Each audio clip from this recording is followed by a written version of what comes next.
privilege to have Karen Haas joining us today for the program I Am Always on the Women's Side, Vignettes of the Civil War. Karen is a premier storyteller and living history performer and musician, and has presented dramatic portrayals of people from Washington's past many of you might have seen, including Narcissa Whitman and the artist Abby Williams Hill of the 1890s era, and Thea Foss, who with her husband started a maritime empire with a used rowboat. Karen has presented this at our opening, and I'm glad she could bring it here to the State Capitol Museum today. The women's voices are often lost amidst the din of the battlefield. Their stories are an integral part of our nation's history. Karen has researched numerous diaries, letters, and songs, and written by women to create a program portraying women from differing walks of life and points of view.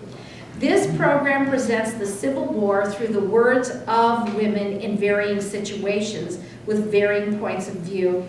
Their words are taken from their letters and diaries, as music was an integral part of the life of the time. Each vignette ends with a song with lyrics penned by women of the period. She portrays all of the women. These vignettes bring a frequently neglected side of the Civil War to life, women striving to survive in a time of violence, turmoil, and societal change. Thank you for coming today, and please welcome Karen Haas.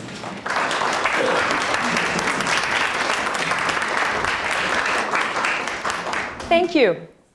When one looks at the history of a war, people usually look at the soldiers, the battles, the body counts and stuff. But as we all know, that's only half the story. So today I'm going to give you a little taste of the women of the time. I'm going to portray 6 actual women and 1 composite. That's a number of different stories blended together for the final one. And when I tell people that I'm doing a program on the Civil War, the first question is usually, oh, which side are you portraying? Well, I'll take words from the second woman that you'll meet today and say, I am always on the women's side. We start with an immigrant from England, Fanny Kimball. But she's verbal enough. I think I'll let her introduce herself. I was born to the famed Kimball theatrical family. Critics hailed me as a successor to my esteemed aunt, Sarah Siddons. But alas, my father, Charles Kimball, manager of Covent Gardens, was not blessed with financial prowess. And so, in 1832, Father and I embarked on an American theatrical tour, which we hoped would be profitable. Now, during the sea voyage over here, the steward of the ship, a highly intelligent, respectable black servant, asked Father for an order of theater tickets, adding, "It must be for the gallery, if you please, sir, because people of color, of course, are not allowed anywhere else in the place." Oh, I believe I turned black myself. I was so indignant. Oh, the prejudice against these unfortunate people is, of course, incomprehensible to us. Well, upon arriving in Philadelphia, we discovered that audiences there cannot differentiate between good theater and a cattle race. And I also met Mr. Pierce Butler. Now, others expressed dismay at the match, but I was drawn to him and his apparent fortune. Oh, but after the wedding, well, then his true colors shone forth. He said that I could best display my loyalty to him by agreeing with him in every circumstance.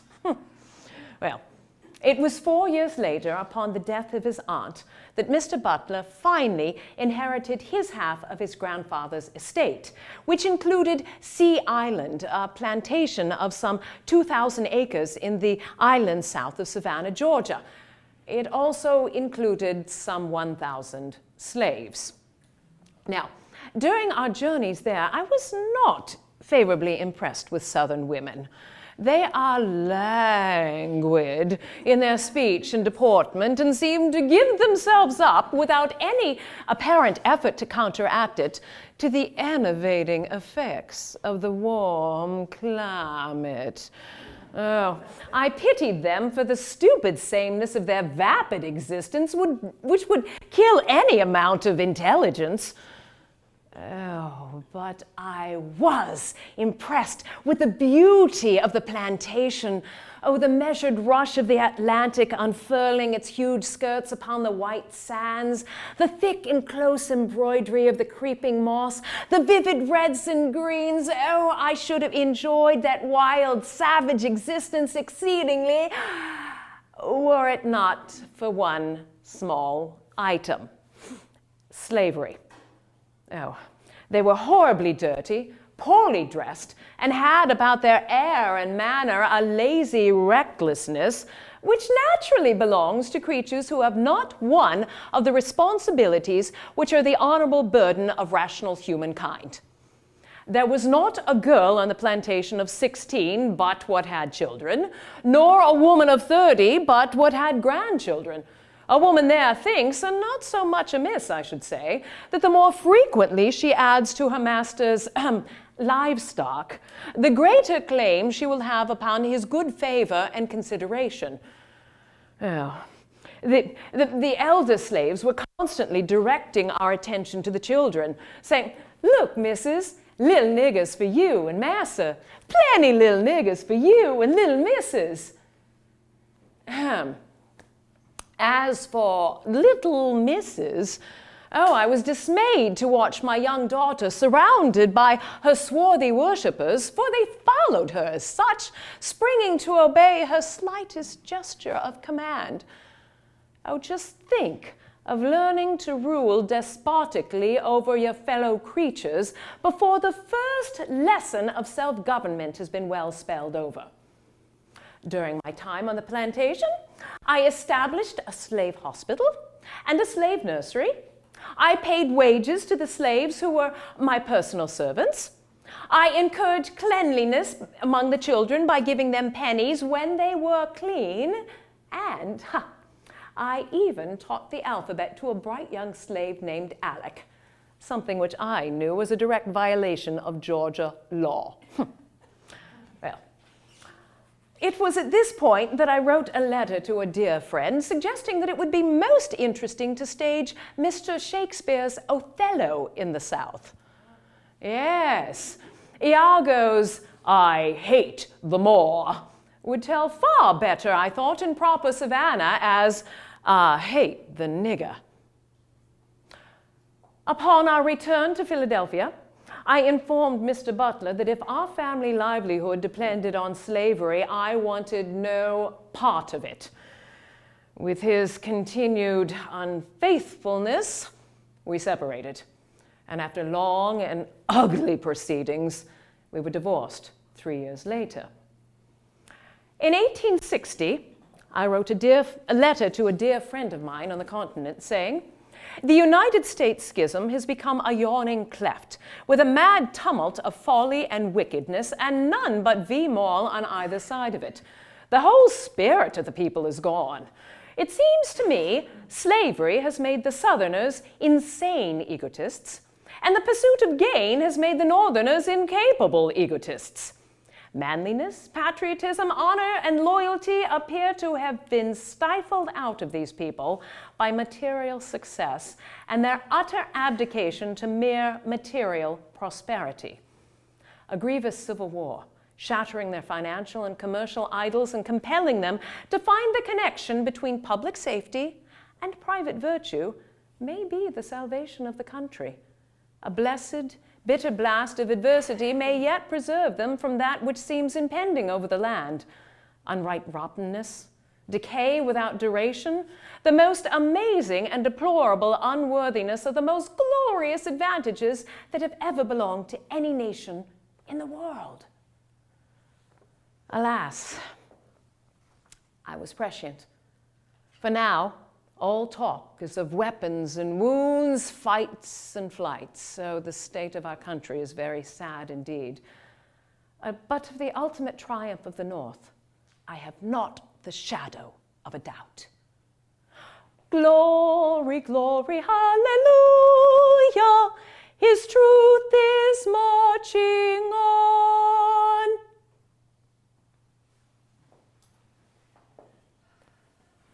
In December of 1861, Julia Ward Howe and some of her friends visited our nation's capital. And as they were touring some of the army camps surrounding the city, they passed the time by singing some of the popular army tunes of the time, including John Brown's Body. When somebody exclaimed upon the excellence of the tune, Ms. Howe said that she had always desired to write proper lyrics for it. She later described how she woke the next morning to find the words forming themselves in her head. She said she sprang from bed and with a small scrap of paper, all she could find, and an old stub of a pen, she penned the lyrics that were first printed in the Atlantic Monthly, February 1862 edition. It was soon printed with the music she wanted it joined with, the Battle Hymn. Although I must tell you, the melody is just a titch different than we usually sing nowadays. Mine eyes have seen the glory of the coming of the Lord. He is trampling out the vintage where the grapes of wrath are stored. He has loosed the fateful lightning of his terrible sword. His truth is marching on. Glory, glory, hallelujah. Glory, glory, glory, hallelujah. Glory, glory, hallelujah. His truth is marching on. Well done.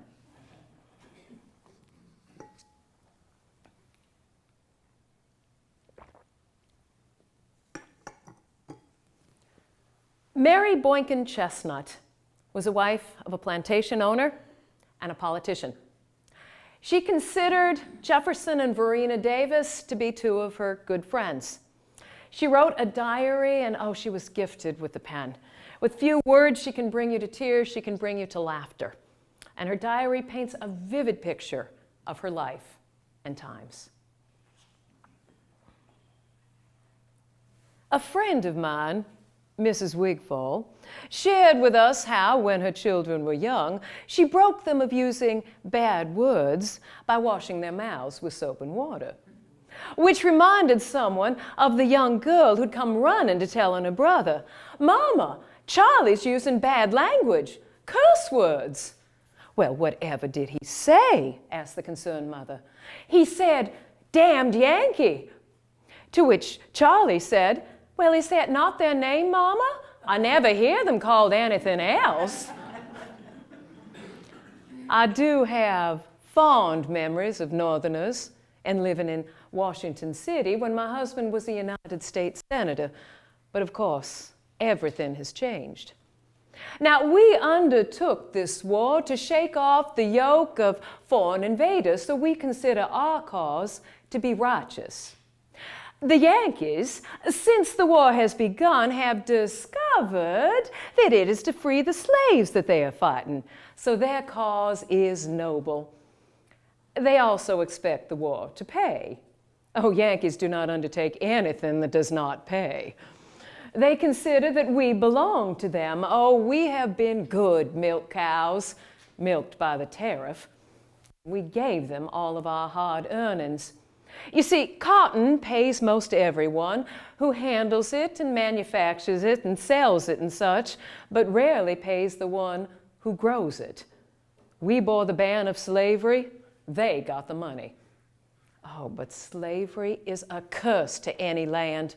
Men and women are punished when their masters and mistresses are brutes and not when they do any wrong. And then we are surrounded by prostitutes. God forgive us, ours is a monstrous system. Like the patriarchs of old, our men live all in one household with their wives and with their concubines. And the mulatto children one sees in everybody's household exactly resemble the white children. And every lady can tell you who is the father of the mulatto children in every house, except in the ones in her own, who she seems to think have fallen from the clouds. Or so she pretends to think. You know, our Southern women speak in low and plaintive tones because they're always excusing themselves for something they never did. And you know how women have allowed ourselves to be pushed into marriage and have sold ourselves into marriage from queens downward. For there is, after all, no slave like a wife. The man is the master of the household. To hear is to obey. Little wonder that women of the planters' wives' caste often take to hypochondria and patent medicine.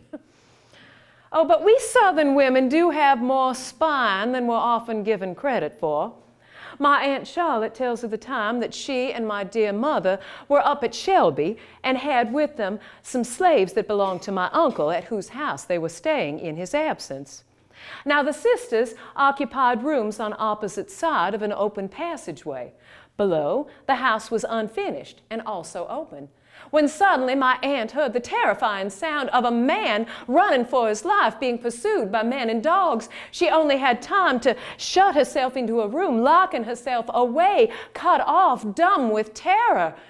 And below, she could hear the men cursing and the dogs barking madly as they raced in and out. And my aunt thought she had heard the panting of the Negro coming running in moments before, and whatever could have come of him, she wondered. And she heard the men shaking the windows and the doors and cursing vengeance. And my aunt thought of her poor sister, so feeble, so alone. And then, above all, a man's voice made itself heard in harshest tones. "Leave my house, you rascals. If you're not gone in 2 seconds, I will shoot." Well, there was sudden silence, and the men and the dogs, they slunk away. And when all was quiet, my aunt crept across to her sister's room and said, "Sister, what man was that saved us?" And my mother laughed aloud in her triumph. "I was that man." And from the corner came creeping John, where mother had hidden him to be safe. We are spoken of as savages who put gunpowder and whiskey into our soldiers' canteens to make them wild when mad with the ferocity of the fight. No, never. You see, we admire coolness because we are so lacking in it ourselves. We have no need to be fired up by drink to be brave. And the powder we cannot spare from one musket. Neither can we spare the men. I've heard it said that the Union estimates it has lost some 22,000 men by now. That is but a flea bite to them. They scarcely feel it. They are being reinforced from all sides. But where are we to be reinforced from, and how can we fight on? Well, unless if they stop and wait for us to grow some more. It used to be that we would read of battles in India, in Italy, in the Crimea. And what did it matter to us? It was only another topic to look for in the paper. But now we read of battles with a thrill and a shudder. It has come home to us, for more than half the people we know in this world are now under the enemy's guns. I do not allow myself any vague regrets or sad forebodings. The Southern Confederacy now must be supported by cool brains and calm demeanors. We have risked all, and we must play our best, for at stake is life and death. Hurrah, hurrah, for Southern rights, hurrah. Hurrah for the bonny blue flag that bears a single star. Annie Chambers Ketchum believed that the original words to the bonny blue flag were, and I quote, "a sort of doggerel which reminded me of a lame man trying to dance." She believed her words to be a great improvement. Come, brothers, rally for the right, the bravest of the brave. Sends forth the ringing battle cry beside Atlantic wave. She leads the way in honor's path. Come, brothers, near and far. Come, rally round the bonny blue flag that bears a single star. Hurrah, hurrah, for Southern rights, hurrah. Hurrah for the bonny blue flag that bears a single star. We've borne the Yankee trickery, the Yankee jibe and sneer, till Yankee insolence and pride knows neither shame nor fear. But ready now with shot and steel the brazen front to mar, we hoist aloft the bonny blue flag that bears a single star. Hurrah, hurrah, for Southern rights, hurrah. Hurrah for the bonny blue flag that bears a single star. It really is not traitor or treachery to sing that anymore. And the flag is not the battle flag that you see flown so much now. It was a solid blue field, bright blue field, about the color of the jacket back there, with a single star on it. That was the first flag of the Confederacy. Now, of course, for countless centuries, women have remained home while their men marched off to battle. One such was Emmeline Berryman Rittner. When her husband Jacob first joined the 1st Iowa Infantry, their youngest was but a few months old. Throughout the war, they wrote numerous letters back and forth. May 12th, 1861. Dear Jacob, oh, how I did hate to come home that day. I felt as if I'd been to a funeral. Well, you are gone, and I must train myself to get used to it. Now, I want you to promise me good that you will come back when your 3 months are out, will you? If I know that you will come home at that time, I will try to bear it. Well, Jacob did come home after those 100 days, and he started working as an Army recruiter. But his sense of honor was such that when President Lincoln issued a call for 300,000 volunteers, well, he mustered in as a first lieutenant in the 25th Iowa Infantry. I, of course, stayed home. Oh, I get the blues often. Oh, but they're scattered away with the arrival of each one of Jacob's letters. Oh, but when his letters do not come, well, then I try and follow Jacob's advice. I sit down with paper and pen, and I write to him, pretending that I'm talking to him, sweet and cheerful, like I used to do sitting on his knee. And sometimes that pretense actually works. And oh, but there's always work to do here on the farm. Oh, I don't know what I would have done without Jacob's cousin, Elizabeth, Lib, we all call her. Oh, when we had the pig killed, oh, Lib and I worked together and we cut it up ourselves. When I wrote to Jacob about that, I told him not to laugh at the thought of me doing such a thing. Oh, and then together, Lib and I, we saw that the potatoes and the corn got planted. Oh, but I fear I have the worst luck in all creation in making gardens and raising chickens. Oh, first off, the eggs would not hatch, and then one of the pigs got in and he caught some of the old hens and he ate them. And then the ones that survived, well, they got into the garden and they started eating that up. And I tried to keep them all shut up in the stables, but I couldn't do that. And now with the drought, oh, between the dry weather and the cutworms, oh, they're killing the crops just as soon as we can plant them. Oh, there's nothing to eat now for the cows, scarcely. Oh, the grass all over the prairie, it's drying up and its ground is almost bare. I don't know what we'll do if it does not rain soon. Oh, but I can't complain. I know that Jacob has it so much worse. You know, once I had a chance to try to eat some of the rations that he eats. Mr. Lee sent home a parcel that had some of the stuff that he said the soldiers ate. And one mess was potatoes that were mashed and then dried and then crumbled fine. And another mess was pumpkin dried and mixed with 47 other things in a dish. Oh, the awfulest looking stuff I ever saw. I couldn't imagine how the government could expect to feed men on such stuff. Oh, it was scarcely fit for hogs. Oh, and I grow so uneasy when I hear the commencement of any great battle, oh, especially the one at Vicksburg. I knew it was so well fortified we'd have to lose a great number of men in order to take it. Oh, how I wish I could wipe out rebeldom at one blow and send all those poor soldiers back home to their families. Oh, but finally it happened. Such glorious news we heard. Vicksburg surrendered at last. Oh, I remember I was washing dishes when I first heard one of the church bells in town start to ring, and soon all the bells in town were ringing, and the flags were flying, and cannons roaring, and men and boys shouting, and horses and cowbells all making as much noise as they could. Oh, such joyous news.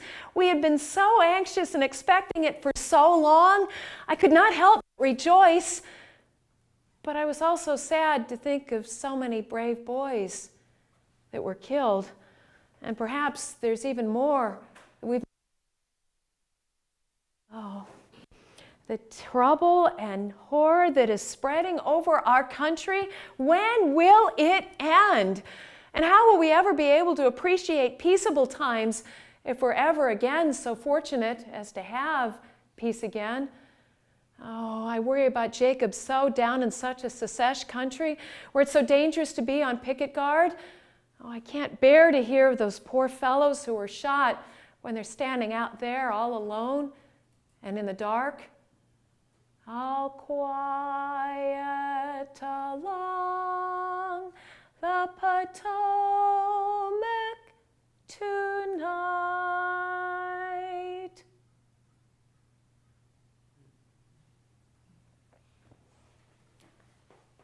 Ethel Lynn Beers was eating breakfast at her boarding house one morning when another one of the boarders was reading a newspaper as they were eating their breakfast and came across the line that had been printed again and again and again as McClellan just sat in camp.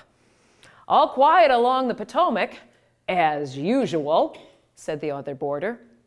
But Ethel Lynn had read a little further on in the newspaper, and she said, "Well, except for a poor picket that was shot." She later said that that picket just weighed on her. And she went to her room and she laid all of her writing things out on top of her sewing table. And before lunch, she had penned the words that first appeared as a poem in the November 30th, 1861 edition of Harper's Weekly. It first appeared under the title of The Picket Guard. It was soon set to music and was popular, both North and South.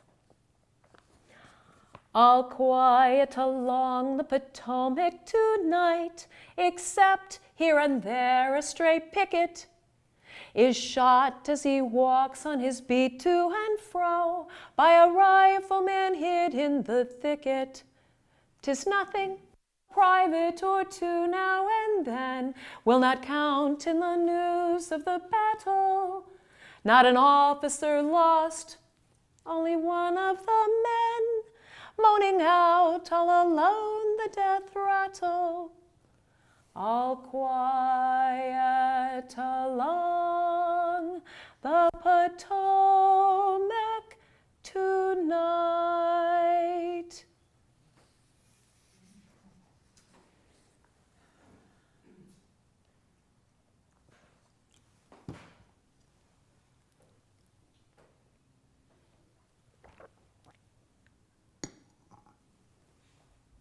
In the spring of 1862, when Cornelia Peake MacDonald's husband marched off to fight with Stonewall Jackson, she started keeping a diary. Paper was scarce in the South, so she wrote on anything she could get her hands on. Blank pages in account books, even between lines in printed material. She and her husband figured that Cornelia and the 9 children would be perfectly safe staying in their family's home just outside of Winchester, Virginia, in the Shenandoah Valley. Little did they realize that Winchester would change hands more than 70 times during the course of the war, as it was called by one of the British observers, the shuttlecock of the Confederacy.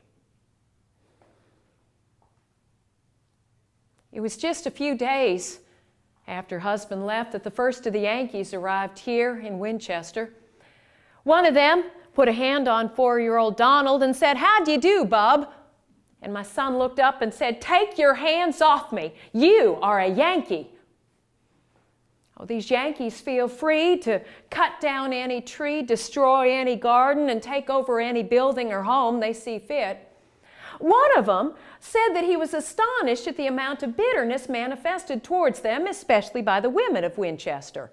"I do not think," he said, "that since I have arrived here I have seen a pleasant countenance. Tell me, do their faces always look so sour, and do they always dress so gloomily in black?" "As for the dress," I told him, "many of them are wearing black in honor of their friends who were killed in battle, and others are not inclined to make a display of dress when those they love are in hourly peril. And they cannot be expected to look pleased at seeing those they would like to have drown in the ocean or overcome by any other catastrophe that would take them away from our land." It was just about a month after husband left that the battle first came almost to our doorstep. An intervening hill shut out the sights, but not the fearsome sounds that grew more dreadful and deafening until 2 o'clock, when the cannon ceased, and they were replaced by the most long and terrible continuous musketry firing, now closer, now further away, as each combatant seemed to gain or lose land. With nightfall, all was silent. All turmoil ceased, and in its place, a dreary, pattering rain. It was not until all the Federal dead were buried on the field and all their wounded were brought in, which occupied nearly 2 days, that our people were allowed to go to see to the relief of their wounded. Oh, doubtless many of them perished who would have survived had timely relief been given. We buried our own dead. And then it was last August. Oh, my beloved little Bessie, she fell ill. Oh, and night and day I held her, holding her close, clutching her as if I could not let her go. But one evening as the sun went down, she breathed out her little life, her eyes fixed on my face. I have come to thank the Lord to take her before the suffering and evil that was yet to come.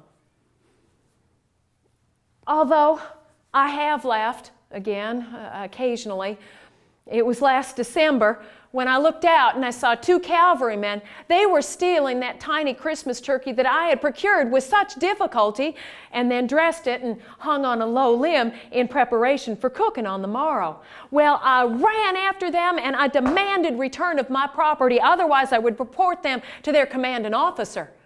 They finally relented, and I returned in triumph to the kitchen, but there I found more robbers. One of them had taken up a tray of cakes, and when I tried to stop him, there were others taking other things until I was very nearly going wild. And then a man, he took a pan of rusks right out of the oven, and he ran off with them. Well, I was seized by a fit of heroism, and I darted after him, and I grabbed him by the collar of his greatcoat, and I clung there until that hot pan burned his hands, and he was forced to drop that pan onto the ground.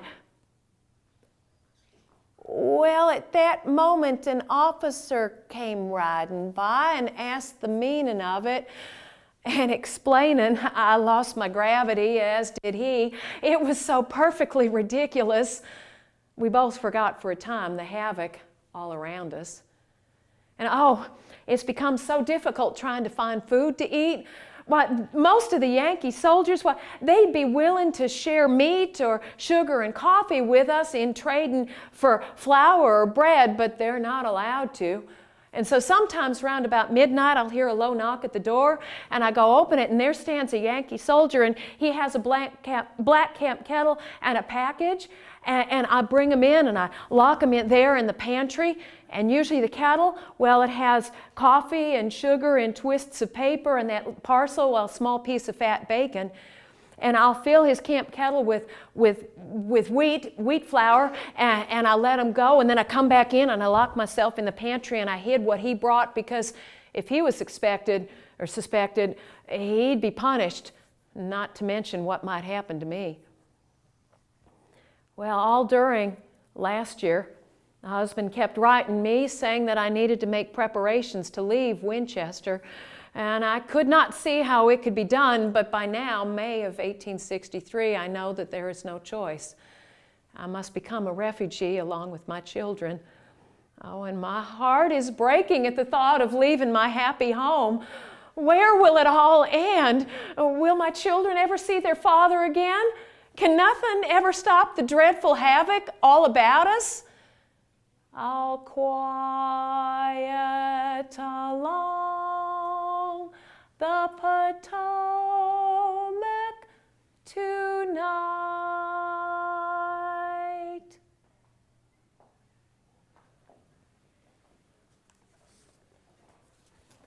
There's only the sound of the lone sentry's tread as he tramps from the rock to the fountain and thinks of the two in the low trundle bed far away in the cot on the mountain. His musket falls slack and his face, dark and grim, grows gentle with memories tender. And he mutters a prayer for the children asleep and their mother, may heaven defend her. Hark, was that the night when that rustled the leaves? Was it moonlight so wondrously flashing? It looked like a musket. Ha! Mary, goodbye. The red lifeblood is ebbing and plashing. All quiet along the Potomac tonight, no sound save the rush of the river, while soft falls the dew on the face of the dead, the pickets off duty forever. All quiet along the Potomac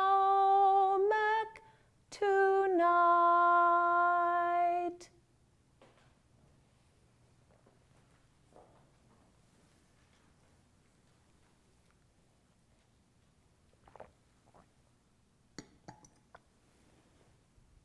It's estimated that some 400 women disguised themselves as men and went to fight during the Civil War. Still more remained dressed in the proper attire of the day, and they followed their husbands or sweethearts or the folks of the town or maybe just a local regiment.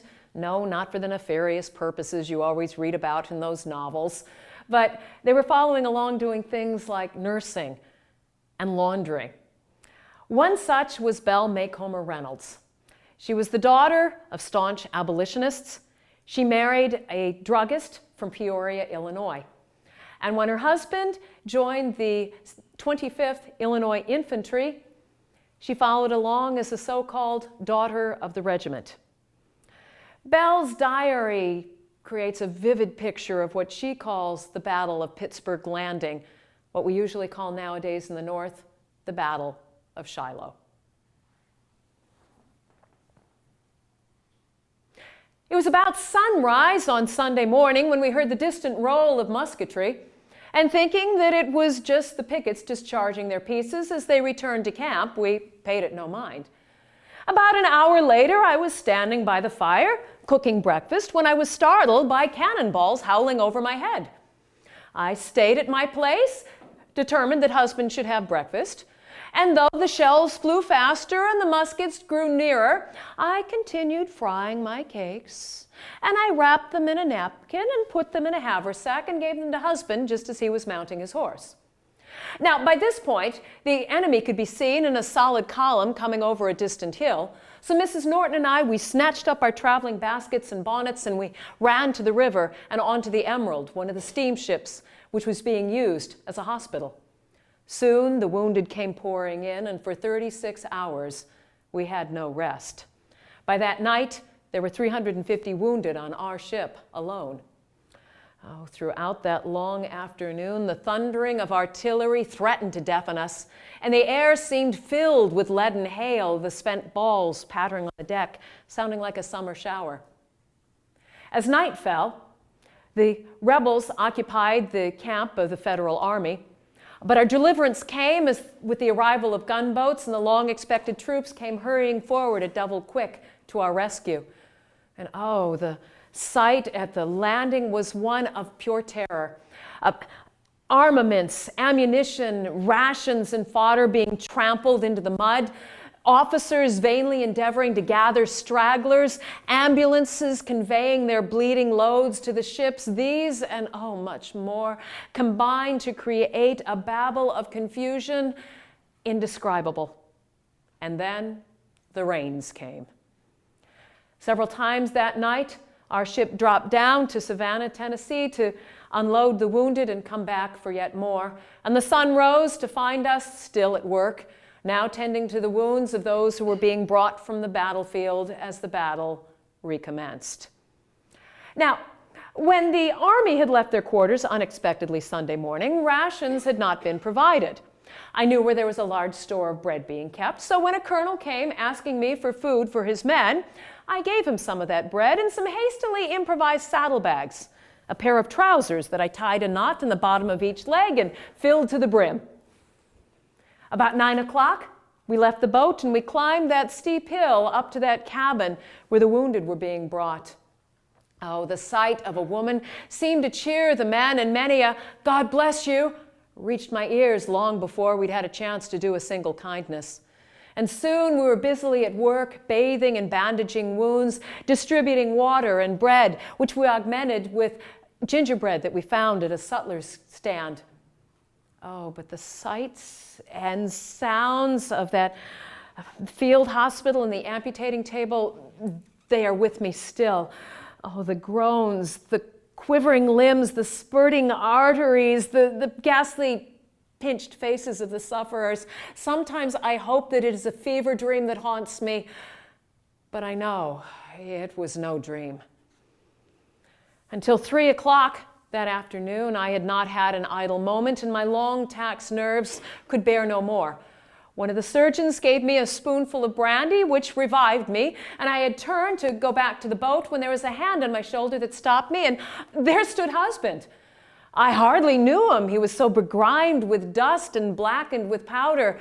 It seemed as if it had been years since we had last seen each other, but there was no time for many words, a silent pressing of hands, and I passed on to the boat, where we continued working until Saturday. And that day, we were pleasantly surprised with an unexpected arrival, a delegation from Illinois. Oh, sorely needing rest, I returned with them on the ship back to Peoria, along with some 20 wounded from our regiment.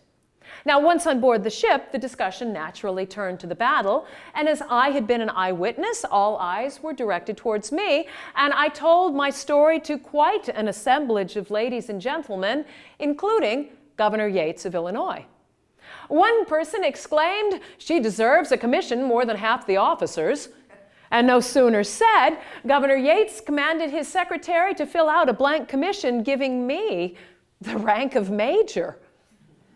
Well, I accepted it, not so much as an honor earned, but a recognition that I had done what I could. Well, I slowly regained my strength. I made rounds 3 times each day to see that our boys were being cared for. One of them, Sergeant Swain, oh, he was failing fast.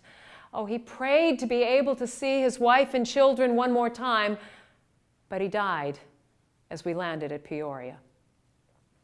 Somebody's darling, somebody's pride, who'll tell his mother where her boy died?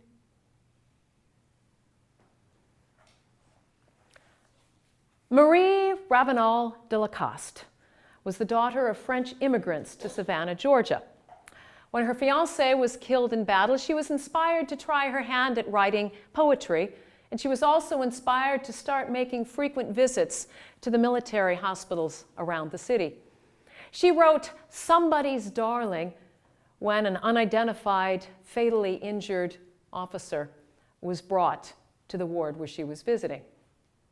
It soon was set to music, and just like All Quiet Along the Potomac, It became popular, both north and south. Into the ward of the clean whitewashed halls, where the dead slept and the dying lay, wounded by bayonets, sabers, and balls, somebody's darling was born one day. Somebody's darling, so young and so brave, wearing still on his sweet yet pale face, soon to be hid in the dust of the grave, the lingering light of his boyhood grace. Somebody's darling, somebody's pride, who'll tell his mother where her boy died?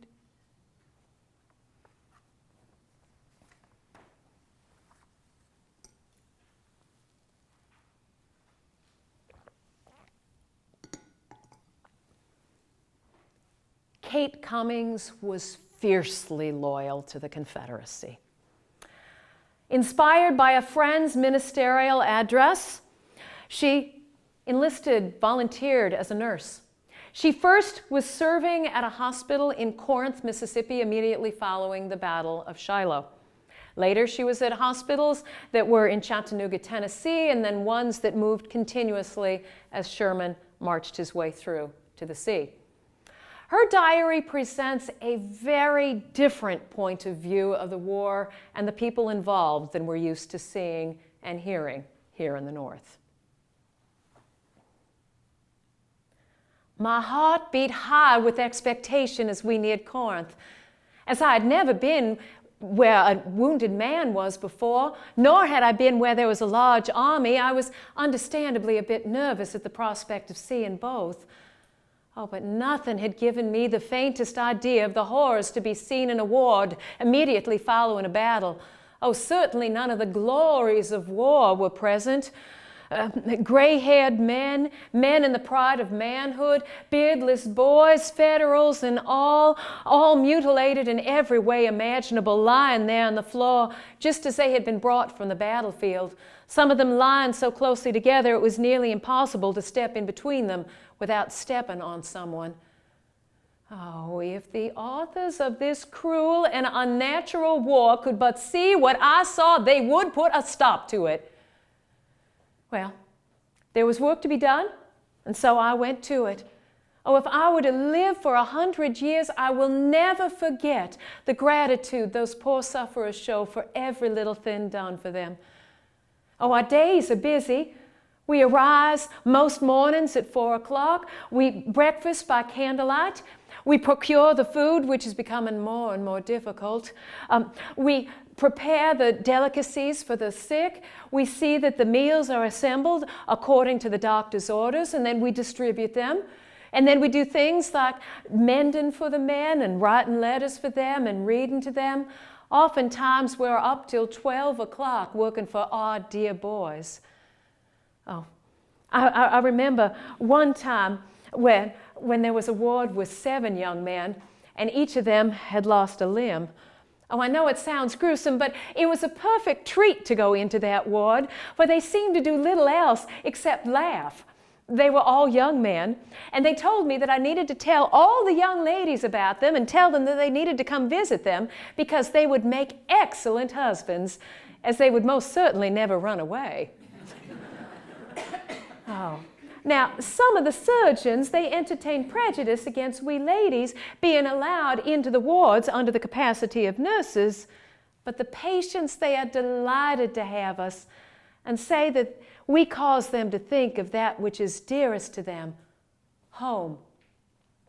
Now, when at home, when a beloved family member is about ready to make their journey to their last resting place, oh, loving friends gather around and by kind words and acts rob King Death of half of his terrors, and they smooth the pathway into the valley and shadow of death. But here, a man is in a ward with perhaps 20 others. The nurse knows that he will most likely die during the night, but there are others to be seen too and cannot remain at his bedside. The ward is dimly lit as candles are scarce. The death rattle is heard, and then all is over. When the surgeon is making his rounds the next morning, he is not at all surprised to find an empty bunk. He knows without asking that somebody's darling has gone to his long home. I once had the chance to read a letter written by a young girl in Illinois to her cousin who died on the battlefield. And as I read it, I could not imagine how she could sit down and encourage her friends to come here as murderers and robbers, for they are nothing else. And then she wrote how it was the Lord's doing, and soon the shackles would be broken and the Negro would be free. And I could not help but wonder what sort of freedom she was referring to, if it's the usual hatred and contempt shown the Negro by these dear lovers of the race, unless if they can use them in politics. And then, if they could, I do believe they would raise a certain gentleman from the nether regions to help them get into office. Oh, I believe most of these politicians, they seem to be cut from the same cloth, but the worst of them is that Lincoln. He has refused time and time again to allow prisoner exchanges. I believe this is the cruelest act that he is guilty of. He is perfectly aware that we have scarcely the necessaries of life to feed our own men. How can he expect us to be feeding his? Oh, but life is nothing to him. All the prisoners we have could die of starvation, and I do not believe it would cost him a single thought. He would simply issue another call for thousands more volunteers to be offered up on his altars of sacrifice. Oh, my heart grows sick when I think of the many valiant heroes who are no longer with us. And I can only pray that their sacrifices have not been made in vain, and the time is not far distant when triumphant peace will lay her wings peacefully over this troubled land. Somebody's darling, somebody's pride, who'll tell his mother where her boy died.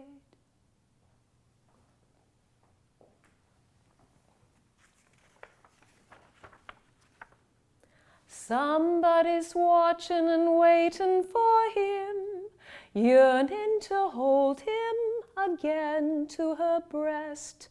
Yet there he lies with his blue eyes so dim, and purple childlike lips half apart. Tenderly bury the fair unknown dead, pausing to drop on his grave a tear. Carve on the wooden slab over his head. Somebody's darling is slumbering here. Somebody's darling, somebody's pride, who'll tell his mother where her boy died.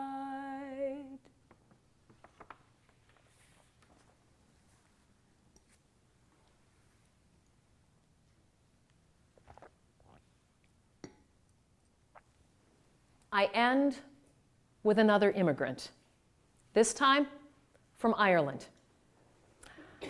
Some 150,000 Irish immigrants fought for the side of the Union. Many fought for the South, but the number, as so many of the Southern numbers, is much, much foggier. Now, this woman is a composite of the stories of many of these immigrants. And her song was written by the ever-prolific Anonymous.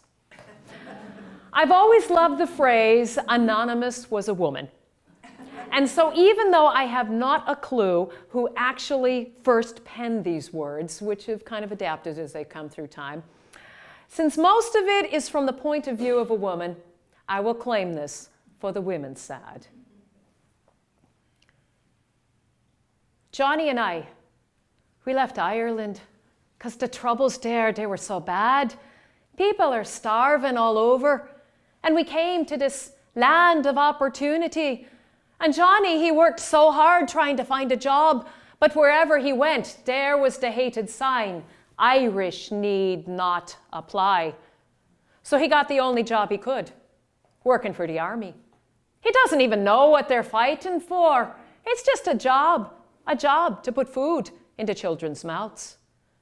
Well, then I started hearing everyone singing that song, Johnny comes marching home, so nice and cheerful. Well, we used to sing that same tune back home. And I'm here to tell you, the words, they weren't nearly as joyous. As I was going to Sweet-a-tie, hurroo, hurroo. As I was going to Sweet-a-tie, hurroo, hurroo. As I was going to Sweet-a-tie, a stick in me hand and a drop in me eye, a doleful damsel I heard cry, Johnny, I hardly knew ya. With the drums and guns and guns and drums, hurroo, hurroo. With their guns and drums and drums and guns, hurroo, hurroo. With their drums and guns and guns and drums, the enemy nearly slew ya. And my darling dear, you look so queer, Johnny, I hardly knew ya. Where are the eyes that were so mild, hurroo, hurroo? Where are the eyes that were so mild, hurroo, hurroo? Where are the eyes that were so mild when my heart you first beguiled? Why just skedaddle from me and the child? Johnny, I hardly knew ya. With their guns and drums and drums and guns, hurroo, hurroo. With their guns and drums and drums and guns, hurroo, hurroo. With their drums and guns and guns and drums, the enemy nearly slew ya. And my darling dear, you look so queer, Johnny, I hardly knew ya. Where are the legs that used to run, hurroo, hurroo? Where are the legs that used to run, hurroo, hurroo? Where are the legs that used to run when first you went to carry a gun? Indeed, your dancing days are done, Johnny, I hardly knew ya. With the drums and guns and guns and drums, hurroo, hurroo. With their guns and drums and drums and guns, hurroo, hurroo. With their guns and drums and drums and guns, the enemy nearly slew ya. And my darling dear, you look so queer, Johnny, I hardly knew ya. You haven't an arm, you haven't a leg, hurroo, hurroo. You haven't an arm, you haven't a leg, hurroo, hurroo. You haven't an arm, you haven't a leg, you're a boneless, legless, chickenless egg. You'll have to put out a bowl to beg, Johnny, I hardly knew ya. With their guns and drums and drums and guns, hurroo, hurroo. With their guns and drums and drums and guns, hurroo, hurroo. With their guns and drums and drums and guns, the enemy nearly slew ya. And my darling dear, you look so queer, Johnny, I hardly knew ya. The drums of war are beating again, hurroo, hurroo. The drums of war are beating again, hurroo, hurroo. The drums of war are beating again, but they'll never take our sons again. No, they'll never take our sons again. Johnny, I'm swearing to